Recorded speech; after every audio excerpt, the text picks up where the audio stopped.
नमस्कार दोस्तों, मैं आपके सामने लेकर हाजिर हूँ रसीदी टिकट का भाग 17। आज हमारे सामने एक नया टर्म है, ककनूसी नस्ल। आइए देखते हैं। इतिहास बताता है कि फिनिक्स से अपने आप को पहचानने वाली नस्ल ने अपना नाम फिनीशियन रखा था। ककनूस बार बार अपनी राख में से जन्म लेता है। मनुष्यों की जिस नस्ल ने हर विनाश में से गुजर सकने की अपनी शक्ति को पहचाना, अपना नाम जल मरने वाले और अपनी राख में से फिर पैदा हो उठने वाले ककनूस से जोड़ लिया। यह फिनिक्स सूरज की पूजा से संबंधित है, सूरज जो रोज़ डूबता है और रोज़ चढ़ता है, और ये फिनिशियंस जिनका उद्गम स्थान आज तक इतिहास को ज्ञात नहीं। यद्यपि इनके संबंध समर और हिंदुस्तान से पाए जाते हैं, सदा सूरज की पूजा करते हैं। ओन सूरज का एक नाम है, इसलिए फिनिशियंस ने जब यूरोप में नई धरती की खोज की, उसका नाम एल ओन डोन सूरज का शहर रखा, जो आज लंदन है। इज़राइल के जब 12 कबीलों बिखर गए, प्रतीत होता है कि उनमें से भी कुछ लोग फिनिशियंस से जा मिले थे, क्योंकि शब्द इंग्लैंड की जड़ें हिब्रू भाषा में हैं। जोसेफ कबीले का चिन्ह बैल होता था। बैल के लिए हिब्रू भाषा में एंगल शब्द है। नई खोजी हुई धरती को उन लोगों ने एंग्लैंड का नाम दिया, जो आज इंग्लैंड है। मेरे ख्यालों का इतिहास से केवल इतना संबंध है कि उस नस्ल का फिनिक्स से अपना संबंध जोड़ना मुझे बड़ा अपमान सा और पहचाना हुआ लगता है। फिनिशियंस नस्ल को मैं अपनी भाषा में ककनूसी नस्ल कह सकती हूँ। दुनिया के सब सच्चे लेखक मुझे ककनूसी नस्ल के प्रतीत होते हैं, रचनात्मक क्रिया की आग में जलते और फिर अपनी राख में से रचना के रूप में जन्म लेते हुए। बहुत वर्ष हुए सूरज और जाड़ा शीर्षक लेख में मैंने लिखा था, सूरज के डूबने से मेरा कुछ रोज़ डूब जाता है और उसके फिर आकाश पर चढ़ने के साथ ही मेरा कुछ रोज़ आकाश पर चढ़ जाता है। रात मेरे लिए सदा अंधेरे की एक चिनाब सी रही है, जिसे रोज़ इसलिए तैर कर पार करना होता है कि उसके दूसरे पार सूरज है। और लिखा था, यह सब कुछ चेतन तौर पर नहीं हुआ। कब हुआ, क्यों हुआ, पता नहीं। मैंने सिर्फ इसे चेतन तौर पर समझने का प्रयत्न किया है। याद है, बहुत छोटी थी जब सूरज के डूबने के समय अचानक रोने लगती थी। माँ कभी प्यार करती, कभी झिड़क देती और कभी मुझे थपका कर सुलाती हुए बोलती, बस आंखें मींची, सूरज आया। उससे रोज़ मेरा प्रश्न होता था, पर सूरज डूबा क्यों? सूरज का जिक्र बार बार मेरी कविताओं में आता रहा। केवल 1973 में मैंने चेतन तौर पर पुरानी रचनाएं खोजी, देखा कि यह जिक्र कैसे कैसे आता रहा। 1947 में देश के विभाजन के समय ज़बरदस्ती उठाकर ले जाई गई औरतों की कोख से जन्मे मजबूर बच्चे की जवानी एक कविता लिखी थी। मेरा ख्याल है सूरज का पहला और सशक्त वर्णन उसमें आया था। धिक्कार हूँ मैं वह जो इंसान पर पड़ रही पैदाइश हूँ इस वक्त की, जब टूट रहे थे तारे, जब बुझ गया था सूरज। उसी वर्ष देश की स्वतंत्रता के साथ बहुत से सपने जोड़कर एक कविता लिखी थी। मैं हिंद का इतिहास हूँ और आज़ादी के लिए कहा था। चंद्रमा जो अंबर से झुका है इसे प्रणाम करने को, और सूरज जो नत हुआ है इसे सलाम करने को। निजी मोहब्बत की भरपूर तीक्ष्णता मैंने 1953 में देखी थी। उस समय की कविताओं में सूरज का वर्णन इस प्रकार हुआ है, चंद्रमा से भी श्वेत शरीर पृथ्वी का, सब किरणें सूरज में से किरमची रंग ढोकर लाईं। हमने सूरज को घोल कर धरती का रंग लिया, पूरब ने कुछ पाया है कौन से अंबर को टटोल कर, जैसे हाथ में दूध का कटोरा उसमें केसर घोल दिया है। सूरज ने आज मेहंदी घोली हथेलियों पर, आज दोनों तकदीरें रंग लाईं। इस सूरज को केसर वाले दूध के कटोरे के रूप में और इसकी लाली को मेहंदी के रूप में मैंने केवल तभी देखा था, फिर इसका वर्णन उदास होता गया। पश्चिम में लहर उठी, सूरज की नाव डोल गई, गठरी पोटली उठाए अब सांझ हमारी ओर आ रही है। बरसों तक सूरज जलाए, बरसों तक चांद जलाए, आकाशों में जाकर चांदी रंग के तारे मांग लाई, किसी ने आकर दिया न जलाया। घोर कालख प्राणों से लिपटी रही, जैसे बरसों की बाती से रोशनी बिछुड़ी रही। पूरब से आंधी उठी, अंबर पर छा गई और चढ़ते सूरज को कैसे उसने धुन दिया। सूरज सरकंडे सा काले कोसों चलते हुए, धूप न जाने कहाँ गई। सूरज सरकंडे सा पड़ा है, किरणें मूंज जैसी। पूरब ने चूल्हा जलाया, पवन फूंके मार रही, किरणें ऊंची उठी जैसे आग की लपटें। सूरज ने हांडी चढ़ाई, धूप आटा गूँथने लगी, खेतों की हरियाली जैसे बिछावन बिछाया हो। आज तो आ जाओ परदेसी, कल की कौन जाने। सूरज की पीठ की फागुन ने उठते हुए सब गठरी पोटली बांध ली। ये भी 365 दिन यूं ही चले गए। हमारी आग हमें मुबारक, सूरज हमारे द्वारे आए और उसने आज एक कोयला मंगाकर अपनी आग सुलगाई। दिलों के नाजुक पुरों में किरणों ने सुइयां चुभाई जो आर पार हो गईं। यह यादों का दावानल लाख पल्ले को बचाया पर किनारा छू गया। आज चांद सूरज प्राणों का वाणिज्य करते हैं और उजाले से भरे झाबे दोनों उलटते हैं।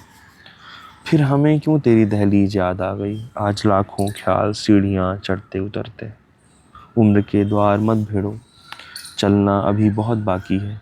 अभी सूरज का उपटन धरती अंगों पर मल रही है। नींद के होठों से जैसे सपने की महक आती है। पहली किरण रात के माथे पर तिलक लगाती है। हसरत के धागे जोड़कर शालू सा हम बुनते रहे। विरह की हिचकी में भी हम शहनाई को सुनते रहे। रात की भट्ठी को किसने जलाया, सूरज की देख कैसे खौलती है। बात है दुनिया की, ए दुनिया वालों, इश्क को फिर देख में बैठना है।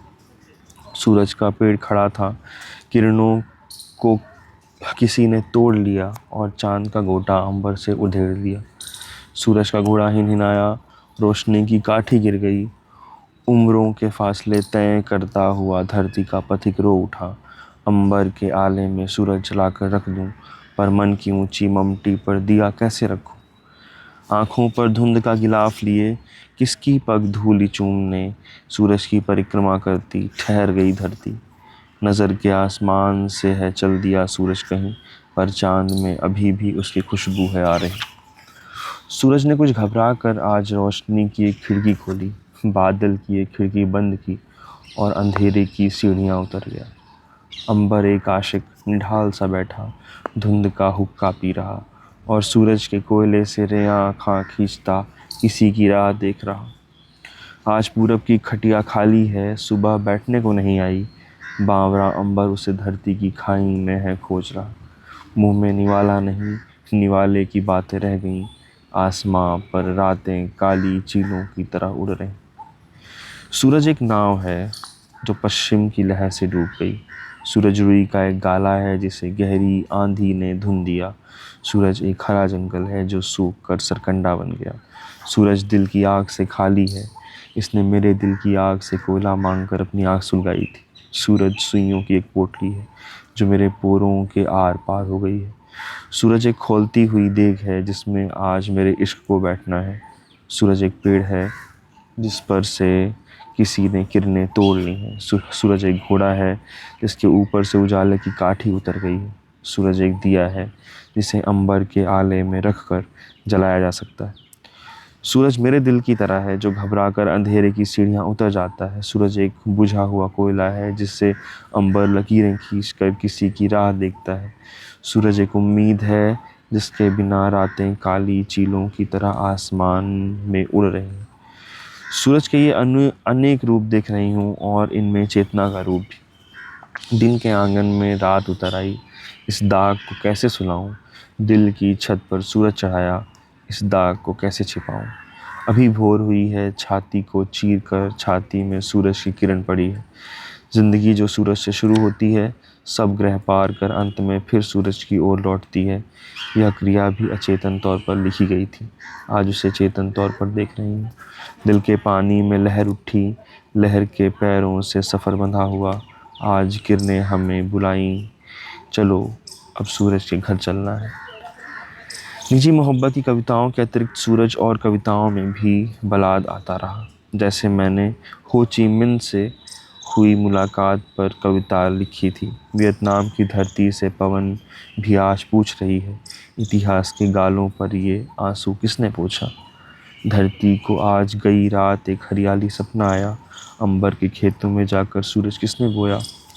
और जंग की भयानक आवाज़ों से मुक्त हुई धरती की आकांक्षा में जो कविताएं लिखी, धरती ने आज पुछवाया है, भविष्य की लोरी कौन लिखेगा। कहते हैं एक आशा किरणों की कोख में आई है। पूरब ने एक पालना बिछाया, जद्दी पुश्तैनी एक पालना, सुना है सूरज रात की कोख में है। अर्ज करे धरती की दाई, रात कभी भी बाँझ न हो, पीड़ा कभी भी बाँझ न हो। ये सारी कविताएं वे हैं जो 1947 और 1959 के बीच के वर्षों में लिखी थी। इसके बाद के 13 वर्ष और हैं, देख रही हूँ, इनमें भी सूरज का उल्लेख है। मुझे वह समय याद है जब एक टुकड़ा धूप का सूरज चिमड़ी पकड़कर अंधेरे का मेला देखता भीड़ों में खो गया। गलियों की कीचड़ पार कर अगर तू आज कहीं आए, मैं तेरे पैर धो दूँ तेरी सूरजी आकृति। मैं कंबल का किनारा उठाकर हड्डियों की ठिठुरन दूर कर लूँ। एक कटोरी धूप की मैं एक घूंट में पी लूँ और एक टुकड़ा धूप का मैं अपनी कोख में रख लूँ। मैं कोठरी दर कोठरी रोज़ सूरज को जन्म देती, मैं रोज़ सूरज को जन्म देती और रोज़ सूरज यतीम होता। इस नगर में भी सपने आते हैं, कितना विचारों के द्वार बंद करो फिर भी भीतर आ जाते हैं। कहीं संगमरमर की भाटी है, उसकी बात कह जाते हैं और सारा नगर उनके कहने से नींद में चल देता है। फिर रास्ते में उसे सूरज की एक ठोकर लग जाती। 1.5 घंटे की मुलाकात, जैसे बादल का एक टुकड़ा आज सूरज के साथ टंका हो। उधेड़ चुकी हूँ पर कुछ नहीं बनता और लगता है कि सूरज के लाल कुर्ते में यह बादल किसने बुन दिया है। सूरज को सारे खून माफ़ हैं दुनिया के हर इंसान का, वह रोज़ एक दिन कत्ल करता है। अंधेरे के समुद्र में मैंने जाल डाला था कुछ किरणें कुछ मछलियाँ पकड़ने के लिए कि जाल में पूरे का पूरा सूरज आ गया। इस समय की लेनिन और गुरु नानक जैसे व्यक्तियों के संबंध में लिखी कविताओं में भी सूरज का उल्लेख है। तू मेरे इतिहास का कैसा पात्र है, मेरी दीवार के कैलेंडर से निकलकर तू रोज़ उसकी तारीख बदलता है और मुझे एक नए दिन की तरह मिलता है। कैलेंडर से बाहर आकर तू सड़कों पर निकल कर चलता है तो एक धूप निकल आती है। कच्चे गर्व के दिन हैं, मेरा जी नहीं ठहरता। दूध बिलौने बैठी, लगा मक्खन आ गया है। मैंने हांडी में हाथ डाला तो सूरज का पेड़ा निकल आया। गुरु नानक की पत्नी सुलखनी की ओर से जो कविता लिखी वह सारी की सारी सूरज से भरी हुई है। मैं एक छाया थी, एक छाया हूँ। मैंने सूरज की यात्रा के साथ यात्रा की है, सूरज की धूप पी है और धूप की एक नदी में नहाई हूँ। यह सूरज परीक्षा का समय था और सूरज परीक्षा का अंत नहीं था। छाया की इस कोख को एक हुक्म था कि अपने अंधेरे में से उसे किरणों को जन्म देना है, किरणों की जन्म पीड़ा सहनी है और छाया की छाती में से किरणों को दूध पिलाना है। और जब सूरज चतुर्दिक घूमेगा, बहुत दूर जाएगा, तो छाया ने पीछे रहकर उन बिलखती हुई किरणों को बहलाना है। सूरज की मैंने अनेक रूपों में कल्पना की है, वहाँ उसके साथ भोग तक की भी कल्पना की। एक कटोरी धूप को मैं एक घूंट में ही पी लूँगी और एक टुकड़ा धूप का मैं अपनी कोख में रख लूँ। और सूरज से धारण किए गर्भ में से सूरज के पैदा होने तक यह जिक्र पहुँचा, कोठरी दर कोठरी मैं रोज़ सूरज को जन्म देती। पूजा के रूप में मैंने कभी सूरज को नहीं पूजा है, पर यह उसके लिए कैसी तड़प है कि उसके अस्तित्व को अपनी कोख के अंधेरे तक भी ले गई हूँ और इसी विचार को सुलखनी के विचार में भी डाल दिया। ऐसा लगता है कि मुझ जैसे कुछ लोग चाहे किसी भी देश में हों या किसी भी शताब्दी में ककनूसी नस्ल के ही होते हैं। कहते हैं ककनूस पक्षी चील की लंबाई चौड़ाई का होता है। इसके पंख चमकीले, किरमिची और सुनहरे होते हैं। इसके स्वर में संगीत होता है और यह सदा एक ही अकेला होता है। इसकी आयु कम से कम 500 वर्ष होती है। कुछ इतिहासकार इसकी आयु 1461 वर्ष मानते हैं। इसकी आयु का अनुमान 97,200 वर्ष भी है। इसकी आयु की अवधि जब शेष होने लगती है, यह सुगंधित वृक्षों की टहनियाँ इकट्ठी करके एक घोंसला बनाता है और उसमें बैठ कर गाता है, जिससे आग पैदा होती है और यह घोंसले सहित उसमें जल जाता है। इसकी राख में से एक नया ककनूस जन्म लेता है, जो सारी सुगंधित राख को समेटकर सूरज के मंदिर की ओर जाता है और वह राख सूरज के सामने चढ़ा देता है। कुछ इतिहासकार इसकी मृत्यु का वर्णन इस प्रकार करते हैं कि जब इसे जीवन के अंतिम समय के आने का आभास हो जाता है, यह स्वयं उड़कर सूरज के मंदिर में पहुंच जाता है और पूजा की आग में बैठ जाता है। यह जब आग में बिल्कुल राख हो जाता है तो इसकी राख में से नया ककनूस जन्म लेता है। मिस्र के पुरातन इतिहास के पक्षी का घर उधर बताया जाता है जिधर सूरज उदय होता है। इसलिए इतिहासकार इस पक्षी का मूल स्थान अरब या हिंदुस्तान मानते हैं। हिंदुस्तान अधिक, क्योंकि सुगंधित वृक्षों की टहनियाँ हिंदुस्तान की भूमि के साथ जुड़ती हैं। लैटिन के कवि ने ककनूस को रोमन राज से संबंधित किया है। कुछ पादरियों ने इसे क्राइस्ट की मृत्यु और उसके पुनर्जीवित होने की वार्ता से संबंधित किया है, और कुछ लोग इसे कुंवारी माँ की कोख से जन्मे क्राइस्ट के जन्म से जोड़ते हैं।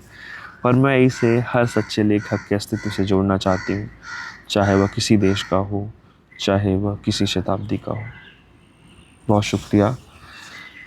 शायद ये भाग 17 था जो कि समाप्त होता है। हम आपसे कल मिलेंगे भाग 18 अगले कड़ी के साथ। बहुत धन्यवाद।